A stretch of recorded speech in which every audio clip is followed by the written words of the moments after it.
Return now to this developing story everybody is talking about today. 20,000 votes for Mike Duggan appear to be in jeopardy tonight because they were not properly tallied. And joining us now is Wayne State University professor Jocelyn Benson, should I say. Jocelyn, thank you so much again for joining us tonight. So clear this up. A lot of people are confused by what happened here. 20,000 votes not tallied properly. What does the state law say?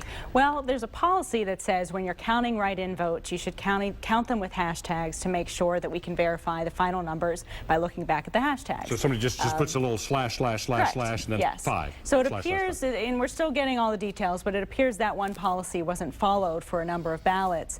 Just for the write-in? Yes, just for the write-ins. And it's important to note that no matter what the outcome of this particular debate, there's nothing that seems to indicate that these two candidates won't be on the ballot in November. So the real question is to what extent should these votes be counted? And that's what the State Board of Canvassers will be deciding. Well, I think that's the big issue. There are 20,000 people out there who took the trouble to exercise their right to go to the polls and cast a vote, and because somebody else made a mistake, they're basically saying, oh, your vote didn't count. Don't worry, we're going to still do the election, but your vote didn't count. Well, it's sort of balancing two interests. One, we need to make sure that the ballots are secure and that the integrity of the ballot is protected and that there's no possible tampering or anything like that. But then we also need to ensure that if a voter, an eligible voter, casts a ballot, casts a vote, and it's clear what their intent is in a write-in campaign, that vote is counted. Now, how do we make sure something like this doesn't happen again in the future? Whose responsibility is it to talk to the people who are counting the ballots to make sure they do it correctly?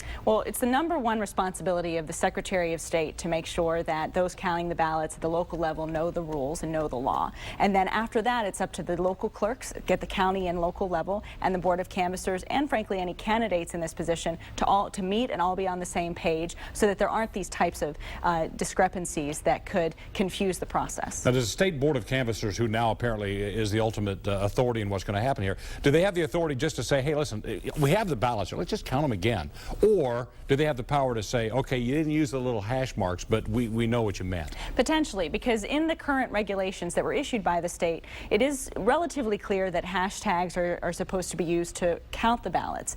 But at the same time, there's no indication that if that procedure is not followed, that the ballot should then be thrown out based on that only. So, you know, I'm sure there's still much more to find out here as more facts come out. But the bottom line is the law is clear in a write-in campaign. If the intent of the voter is clear on the ballot and the voter is an eligible voter and the ballot's been secured, then it should be counted. And bottom line, Benny Napoleon and Mike Duggan will be on the yes. November ballot, which is not too far off. So how long will this process take, do you think, for the state to decide? I think it's got to go through quickly. But remember, the only thing, as you mentioned, is at question here are the final tallies. The top two candidates still seem to remain the same, so therefore this won't change. No, regardless of the outcome, it won't change necessarily who's on the ballot in the fall. And they got to fix the procedure by November. People have to have faith in the election process. Absolutely, and people need to know when they cast their ballot, they cast their vote, it's going to be counted and counted correctly. So hopefully the state will come to a conclusion quickly, and all voters will be assured that their votes as cast were counted. Absolutely. Right. Jocelyn Benson from Wayne State, thank you very much for coming in and enlightening us on this situation that's got everybody buzzing today. My pleasure. Thank you. We appreciate it.